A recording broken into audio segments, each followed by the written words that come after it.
ಶ್ರೀನಿವಾಸಪುರಕ್ಕೆ ಬಂದಿದ್ದೀನಿ.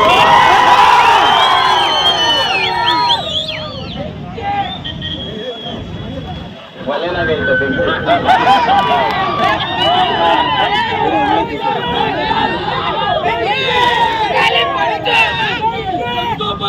ಎಲ್ಲ ಅಡುಗೆ ಮಾಡೋರ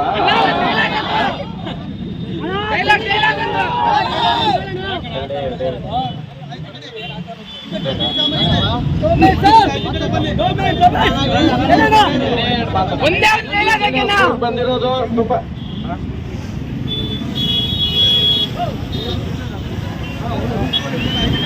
ಮತ್ತೆ ಇಲ್ಲಿ ಇಷ್ಟೊಂದು ಸಂಭ್ರಮಾಚರಣೆ ಮಾಡಿರೋದು ನಮ್ಮ ಸ್ನೇಹಿತರಾದಂತ ಓಳೂರು ಸಂತೋಷ್ ಅವರು. ಮತ್ತೆ ಇಲ್ಲೆಲ್ಲ ಸೇರಿರ್ತಕ್ಕಂಥ ನನ್ನ ಅಣ್ಣ ತಮ್ಮಂದ್ರಿಗೆ ಎಲ್ರಿಗೂ ನಾನು ತುಂಬ ಹೃದಯದಿಂದ ಕೃತಜ್ಞತೆ ಮನೋಭಾವದಿಂದ ಹೇಳ್ತೀನಿ. ಯಾವಾಗ್ಲೂ ನನ್ನ ಜೊತೆ ಹಿಂಗೆ ಇರಿ, ನಾನು ನಿಮ್ ಜೊತೆ ಹಿಂಗೆ ಇರ್ತೀನಿ. ನಿಮ್ ಪ್ರೀತಿಗೆ ನಾನು ಯಾವತ್ತೂ ಆಭಾರಿ, ಚಿರುಋಣಿ.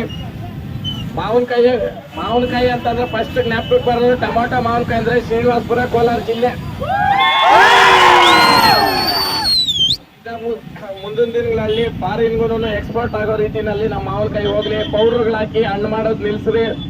ನ್ಯಾಚುರಲ್ ಆಗಿ ಹಣ್ಣು ಮಾಡಿದ್ರೆ ಫಾರಿನ್ ಅವ್ರು ಕೂಡ ರೆಫ್ ಮಾಡ್ಬೋದು. ಮುಂದಿನ ದಿನಗಳಲ್ಲಿ ಒಂದು ಕಾರ್ಯಕ್ರಮ ಹಮ್ಕೊಳ್ಳೋಣ. ನಿಮ್ಮ ಶ್ರೀನಿವಾಸಪುರದಲ್ಲೇನೆ ಒಂದು ಮಾವಿನಕಾಯಿ ಮಾರ್ಕೆಟ್ ಅಲ್ಲಿ ಬಂದು ನಾನು ಮಾಡಿಕೊಡ್ತೀನಿ.